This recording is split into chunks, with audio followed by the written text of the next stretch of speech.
میرے رسول پاک علیہ السلام کا دروازہ سب سے بڑا دروازہ ہے، حضور کا دروازہ سب سے بڑا دروازہ ہے، لیکن میرے دوستو یاد رکھنا، نبی پاک علیہ السلام نے بھی لوگوں کو جب رستہ دکھایا ہے تو رب کریم کا رستہ دکھایا ہے، اللہ کا رستہ دکھایا، اللہ کریم کا رستہ دکھایا، لوگوں رب کی طرف توجہ کرائی۔ میرے رسول کریم سید عالم صلی اللہ تعالی علیہ وسلم نے لوگوں کی اللہ کی جانب توجہ کرائی اور لوگوں سے یہ کہا کہ وہ اپنے رب کریم کی جانب اپنا ذہن رکھیں، اپنی توجہ اپنے اللہ کی جانب مبذول کریں۔ میری بات کو اچھے طریقے سے سمجھیے گا، علم اللہ تبارک و تعالی عطا کرتا ہے تو اسے اللہ کی عطا ہی سمجھنا چاہیے۔ کچھ لوگوں کے پاس علم ہوتا ہے پر علم نافع نہیں ہوتا، وہ ٹامک ٹونجا مارتے رہتے ہیں ساری زندگی۔ علم کو اللہ کی عطا سمجھیں، اپنی عقل پر اپنے شعور پر زیادہ بھروسہ نہ سمجھیں، نظر اللہ پہ رکھیں۔ حضرت مولا علی شیر خدا کرم اللہ تعالی وجہہ الکریم سے کسی نے پوچھا تھا بڑا عالم کون ہوتا ہے؟ ہمارے ہاں تو اب وہ والے عالم پائے جاتے ہیں نا، اللہ ماشاءاللہ، جو ممبر پہ بیٹھتے ہیں تو دعوے ہی دعوے ہیں، ممبر پہ بیٹھتے ہیں تو دعوے ہی دعوے ہیں، اس طرح کے عالم ہمارے ہاں پائے جاتے ہیں، وہ ہر بات میں دعویٰ کرتے ہیں، میں یہ کر دوں گا، میں وہ کر دوں گا۔ یہ مزاج علماء کا نہیں۔ حضرت علی المرتضیٰ سے کسی نے پوچھا بڑا عالم کون ہوتا ہے؟ فرمایا بڑا عالم وہ ہوتا ہے کہ جسے مسئلے کا پتہ نہ ہو تو وہ کہہ دے مجھے نہیں پتا، میں پتہ کر کے بتاؤں گا، غلط بات بیان نہ کرے۔ امام مالک سے کسی نے کوئی مسئلہ پوچھا تو آپ فرمانے لگے مجھے اس سوال کا جواب نہیں آتا، ہمارے بزرگ سمجھاتے کیا ہے؟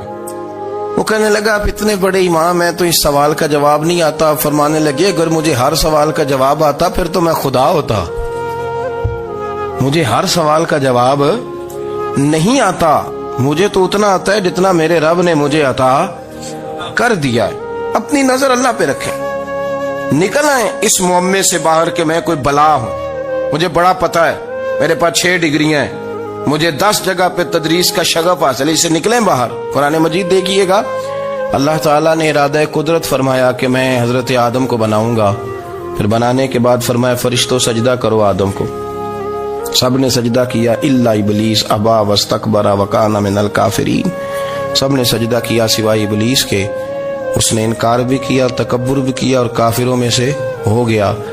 تو یہ جب اللہ تعالیٰ نے سجدہ کرایا تو کیسے کرایا؟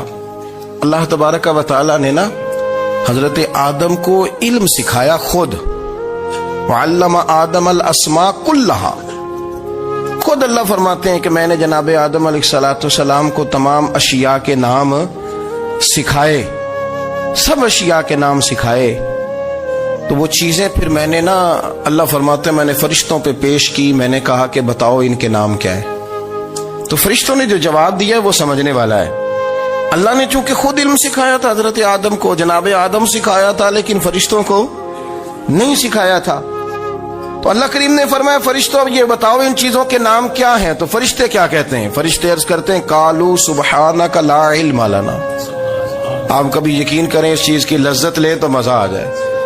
کہا قالوا سبحانک، کہنے لگے تو پاک ہے، قالوا سبحانک، کہنے لگے تو بھئی آدم علیہ السلام کو نام سکھا لیے، پھر فرشتوں کے سامنے وہ چیزیں پیش کر کے کہا ان چیزوں کے نام بتاؤ، تو فرشتے کیا کہتے ہیں؟ کہتے ہیں قالوا سبحانک، تو پاک ہے، لا علم لنا، ہمارے پاس کوئی علم نہیں، الا ما علمتنا، ہمیں تو اتنا پتہ ہے جتنا تو نے ہمیں سکھا دیا، ہمیں تو اتنا پتہ ہے جتنا تو نے ہمیں، لا علم لنا، ہمارے پاس کوئی علم نہیں ہے، اتنا ہی پتہ ہے جتنا تو نے ہمیں سکھا دیا ہے، اس سے زیادہ ہمارے پاس علم۔ اور یہ کیوں تو نے ہمیں جتنا سکھایا اتنا پتہ ہے؟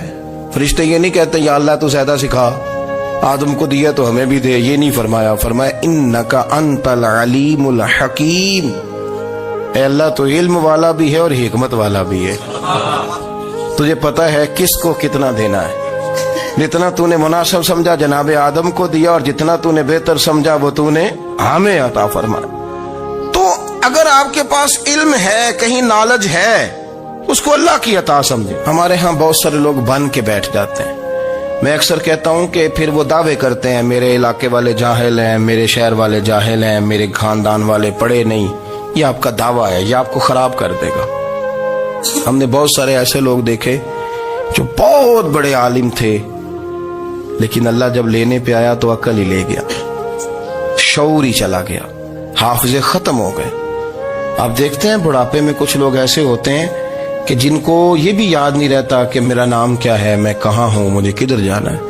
تو اس وقت سے اللہ کی پناہ مانگیں اور اپنی نظر اپنے رب کریم کی جانب رکھیں، اللہ کی جانب اپنی نظر کو مبذول رکھیں۔ دوسری بات، علم کے بعد ایک چیز آتی ہے جس کا نام ہے ہدایت،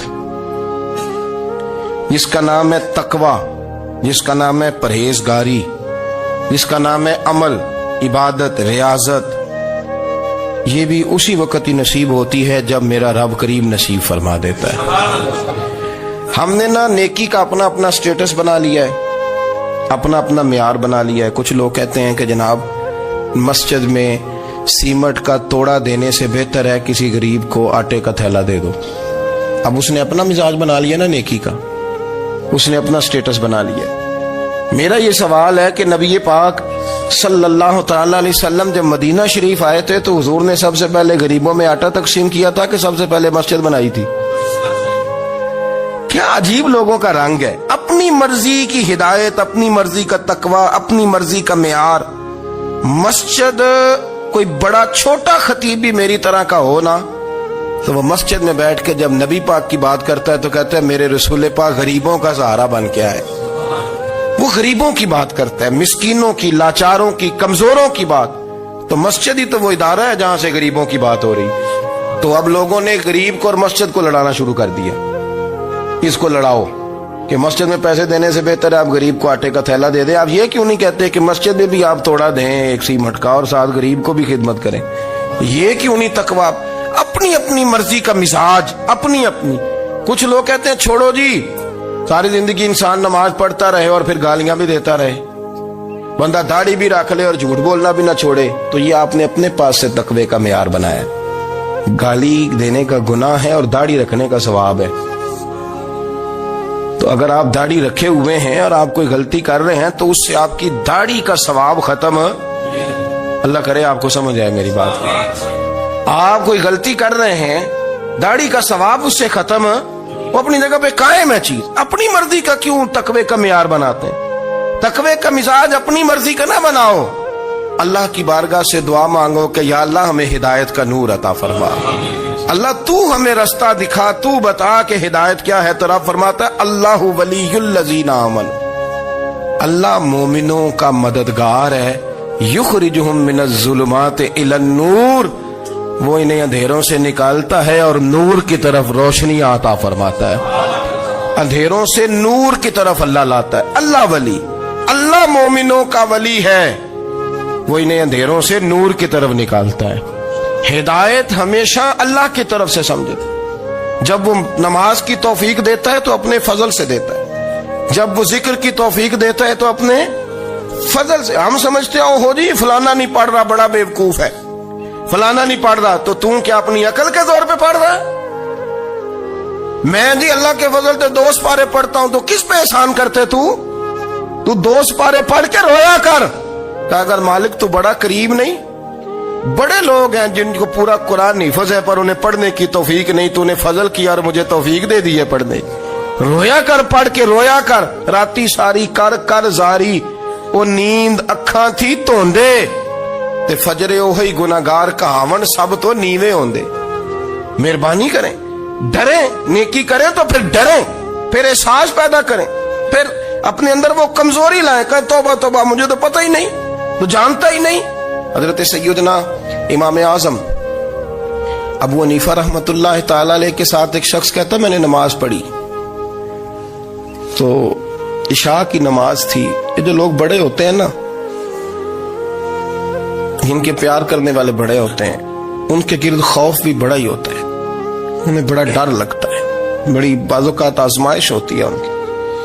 عشاء کی نماز کہتے پڑھی تو امام صاحب نے نا عشاء کی نماز میں تلاوت کی آیتیں فَمَن يَعْمَلْ مِثْقَالَ ذَرَّةٍ خَيْرًا يَرَهُ وَمَن يَعْمَلْ مِثْقَالَ ذَرَّةٍ شَرًّا يَرَهُ، فرمایا جو ذرہ برابر خیر کرے گا وہ بھی قیامت میں دیکھے گا، اور جو ذرہ برابر شر کرے گا وہ بھی قیامت میں اس شر کو دیکھے گا اس کے سامنے آئے گا. تو وہ شخص کہتا ہے کہ سارے لوگ نماز پڑھ کے چلے گئے تو امام صاحب رحمت اللہ علیہ نے اپنی داڑھی پکڑی رو رہے ہیں. کہتے ہیں وہ ذرہ برابر نیکی کا بدلہ دینے والے, وہ ذرہ برابر شر پہ سزا دینے والے میری سفید داڑھی کو دیکھ. مالک میرے ذرے ذرے سامنے نہ لانا, لوگ تو میری بڑی قدر کرتے ہیں دنیا, میں تو بڑا پہچانا جاتا ہوں, لوگ تو میری راہوں میں پھول لیے کھڑے ہوتے ہیں, مجھے بڑا نوازتے ہیں. قیامت میں رسوا نہ کر دینا, میرے لیے مشکل ہو جائے گی. وہ کہتے ہیں میں نے امام صاحب کا درد دیکھا, مجھے کوئی کام تھا تو میں چلا گیا. میں نے کہا کہ وہ اس وقت اللہ کے حضور حاضر ہیں تو میں دوبارہ آؤں گا. کہتے میں تہجد کا وقت آیا تو امام صاحب وہیں بیٹھے تھے اور ان کی داڑھی آنسوؤں سے بھری ہوئی تھی اور زور سے داڑھی پکڑی ہوئی. کہنے لگے مالک رسوا نہ کر دے, قیامت میں رسوا نہ کر دے. یار جو ہدایت یافتہ لوگ تھے وہ تو ڈرے ہوئے تھے, وہ تو سہمے ہوئے تھے, وہ تو کہتے تھے یہ اس کا فضل نہیں, اس نے بلا لیا, یہ اس کا کرم نہیں. حضرت بایزید بستامی کسی کافر کو دیکھتے تو رو پڑتے, کہتے مالک تو کتنا قریب ہے, یہ بے ایمان رہ گیا, تو نے اپنے فضل سے مجھے اپنے نبی کا غلام بنا لیا. وہ رو پڑ. یہاں تو لوگوں کا دعویٰ ہی بڑا ہے. نمازی اللہ خیر فرمائے وہ تو دوسروں کو گھورتا ہے, وہ کہتا ہے جنت کا میں مالک ہوں, کنجیاں میرے پاس ہیں, میں کسی اور کو گھسنے نہیں دوں گا. اور اگر 2-3 حج کر لے تو پھر تو وہ کہتا ہے کہ اب میرے سے پوچھ کے لوگ جنت میں جائیں گے معاذ اللہ. اور اگر وہ 2 4 5 7 دفعہ کوئی نفل پڑھ لے تو پھر وہ کہتا ہے چھوڑیں جی سارے لوگ بے عمل ہیں, میں اکیلا نیک ہوں. نہ ایسا کریں, اپنی توجہ اپنے رب پہ رکھیں, اپنی توجہ اپنے معین الملت والدین, عطائے رسول, ہند الولی, غریب نواز, خواجہ معین الدین چشتی, حضرت خواجہ اجمیر, شاہ اجمیر, والی ہندوستان. آخری عمر میں نا سارا دن روتے گزر جاتا, ساری رات روتے گزر جاتے, ذرا سی کوئی بات کرتا تو رو پڑتے, آنکھیں آنسوؤں سے بھری رہتی. کئی دفعہ آپ نے بھی پریشان ہو جاتے ہیں نا کہ یار تو ایک بات کی جان ہی نہیں چھوڑ رہا. تو خواجہ قطب الدین صاحب بختیار کاکی سے لوگوں نے کہا کہ آپ مرشد سے بات کریں, اتنا بھی تو نہیں نہ رونا چاہیے. ہر وقت اس کے آنسو کی کریے, عاشق دا کام ہی رونا تونا, تے بنا رویوں نہیں منظوری. یہ عاشق سدا ہی روندا رہندا ہے, پاویں وصل ہوئے تے پاویں دوری. ہر وقت رونے کا کیا مطلب ہے؟ تو خواجہ قطب صاحب کہتے ہیں میں قریب گیا تو میں نے پیر دبائے, میں نے کہا سونیا لوگ تو کچھ بھی نہیں کرتے, تو نے تو کمال کر دیا. 90 لاکھ آدمی مسلمان کر دیا, دنیا کچھ نہیں کرتی. تو نے 50 سال ساری رات مصلے پہ بیٹھ کے رب راضی کیا. تو شہزادہ تھا, حضور کی اولاد تھا, لیکن معین الدین تیرا ایک پلاٹ بھی نہیں. تو نے طالب علم پالے, انہیں غریبوں کو دیا, انہیں نوازا, کوئی شے نہیں تیرے پاس, ہر چیز تو نے. ساری رات روتے ہو, سارا دن روتے ہو. تو خواجہ قطب الدین صاحب کہتے ہیں میں نے جب عرض کیا تو خواجہ صاحب مجھے گلے لگا لیا, چیخ مار کے روئے. کہنے لگے قطب الدین پتر داڑھی سفید ہو گئی, جانے کا وقت آ گیا. جو تو نے نیکیاں گنوائی ہیں وہ ہیں صحیح میرے پاس, پر یار کی بارگاہ میں پیش کرنے کے قابل ایک بھی نہیں, ایک بھی نہیں. تو بارگاہ تو دیکھ کتنی بڑی ہے, رسول کریم کی بارگاہ میں پیش کرنے کے قابل ان میں سے ایک بھی نہیں. تو آستانہ دیکھ کتنا بڑا ہے, کیا پیش کروں گا, کیا عرض کروں گا حضور کی بارگاہ میں, کس طرح. وہ یار جو بڑے تھے وہ تو ڈرے ہوئے تھے, سہمے ہوئے تھے, وہ تو بڑی آزمائش میں تھے. لیکن میرا اور آپ کا رٹا 2 نمازیں پڑھ کے 6 نمازوں کا دعویٰ کرنا اور لمبی چوڑی کہانیاں بنانا اور اپنے منہ سے اپنی تعریفیں کرنا, اس سے تھوڑا باہر آئیں. رزق بھی میرا اللہ ہی دیتا ہے, علم بھی اللہ دیتا ہے, رزق بھی. بڑے بڑے فقیروں کو مالدار ہوتے دیکھا, بڑے بڑے مالداروں کو فقیر ہوتے دیکھا, بڑے بڑے. میرے ایک بڑا سخی قسم کا سجن ہے, بڑا پیارا ہے, میں اسے سخی مانتا ہوں. میں نے اپنی پریشانیوں کے دنوں میں بھی اس شخص کو سخی دیکھا. ایک دن رات کو مجھے ٹیلی فون کر کے کہنے لگا کدھر ہو؟ میں نے کہا میں گھر ہوں. نہیں اکثر سفر میں ہوتے ہو نا؟ میں نے کہا طبیعت کیسی ہے؟ ٹھیک ہے, بس حال چال پوچھنا تھا. میں نے سمجھا, میں نے کہا یار یہ کوئی مسئلہ ہے, ورنہ رات کے 2 بجے کوئی حال پوچھنے کو فون تو نہیں نہ کرتا, کوئی مطلب ایسا تو مسئلہ نہیں نا. تو میں نے بیک کال کی, میں نے کہا یار میری بات سن, مسئلہ کیا؟ کہ نہیں کچھ نہیں دل کر رہا تھا. میں کہا میری گل سن, رہے اسی 4-5 سال کٹھے, میں تین جاننا, اصل بات کر. کہنے لگا مکان بھی بڑا ہے, سارا کچھ ٹھیک ہے, پر وہ بڑا ہی بے نیاز ہے. کچھ حالات اس قسم کے آ گئے ہیں کہ لوگوں کو بتاؤں بھی تو لوگ ماننے کو تیار نہیں. زیادہ نہیں, مجھے نا تھوڑے سے پیسوں کی ضرورت ہے, کو 15-20 ہزار اگر مل جائیں میری ضرورت. آپ یقین کریں میں روتا رہا ساری رات. میں نے کہا مہربانہ تیرا کس طرح کرانگے, اس سے لے کے زمانہ استعمال کرتا تھا, پر بے پرواہی ویخ نہ سجڑ دی, جتھے کسے دی پیش نہ جاوے انہیں تاجاں والے در در رولے تے منگتے ہیں تخت بٹھاوے. سجنا کسے نو کارا مل دئی, کوئی کعبے خالی آوے. واللہ خیر الرازقین, وہ کہتے تو دائیں بائیں نہ جا, رزق تو تجھے میں دوں گا, میں ہوں بہتر رزق دینے والا. بڑے بڑے بادشاہ, بڑے بڑے شہنشاہ, بڑے بڑے لوگ, ہاتھوں میں کاسے, فقیریاں. ام ربیہ کہا کرتی تھیں, بڑی نیک اور صالح خاتون تھیں. وہ کہتی ہیں کہ میں نا بڑے امیر آدمی کی بیوی تھی, اپنے شوہر کے ساتھ چھت پہ بیٹھی تھی تو نیچے فقیر مانگنے والا آیا. اس نے بڑے درد سے صدا کی تو میں نے اپنے شوہر سے کہا کچھ دے دے. کہا دفع کر, ان لوگوں نے دھندا بنایا ہوا ہے. کہتی میں میکے سے بھی بڑا مال لے کے آئی تھی, میرے ماں باپ بڑے امیر تھے, تو میں نے نا چوری اپنے خامہ سے نظر بچا کے باتھ روم جانے کے بہانے گئی اور نیچے جا کے 5 دینار میں نے اس فقیر کی ہتھیلی پہ رکھے. کہتے اس نے 5 دینار دیکھے, پھر میری طرف دیکھا تو میں نے اس کی آنکھوں میں آنسو چمکتے دیکھے. کہنے لگے بی بی رب تیرا بھلا کرے, میں 3 دنوں کا بھوکا ہوں. کہ وہ چلا گیا. میں گھر آ گئی, جب باہر آئی تو میرا شوہر کہنے لگا تو اتنی اب اتنی تو تیز ہو گئی ہے اور تو اتنی خود مختار ہو گیا, میرے بغیر پوچھے مال خرچ کرے گی, جا تجھے 3 طلاقیں. کہتی میں بالدار اور وزادار باپ کی بیٹی تھی, طلاق لے کے گھر آئی تو میرا باپ ٹوٹ گیا, چارپائی پہ چلا گیا. اوہو یہ کیا بن گیا. کہتی بڑی تکلیف رہی. 1-2 سال کے بعد میرے ابا نے میری شادی کر دی. اب جس شوہر کے پاس گئی وہ بڑا نیک تھا, پرہیزگار تھا, اللہ نے بہترین صلہ دیا. کہتی چھت پہ بیٹھی تھی, دروازے پہ فقیر آیا, میں نے شوہر سے کہا کچھ دے دوں. کہنے لگا 5 نہ دینا, 15 دینا, 20 دینا, میں فقیر ہوں, میں نے فقر سے دولت دیکھی ہے, اسے خالی نہ لوٹانا. کہتی ہے کہ میں نیچے گئی اور جب میں نے اس کی طرف دینار بڑھائے تو میری چیخ نکلی, پیسے پھینک کے میں بے ہوش ہو کے گری. میرا شوہر نے آ کے اٹھایا, اندر لے گیا, پانی منہ پہ چھڑکا. کہنے لگا تجھے کیا ہوا؟ کہنے لگے یہ جو مانگنے آیا یہ میرا پہلا شوہر تھا, وہی تھا جو کہتا تھا کہ تو 5 دینار دے آئیے, جا تجھے 3 طلاقیں. پڑھو نا حدیث پاک. میرے نبی پاک علیہ السلام نے فرمایا ایک بندہ گنجا تھا.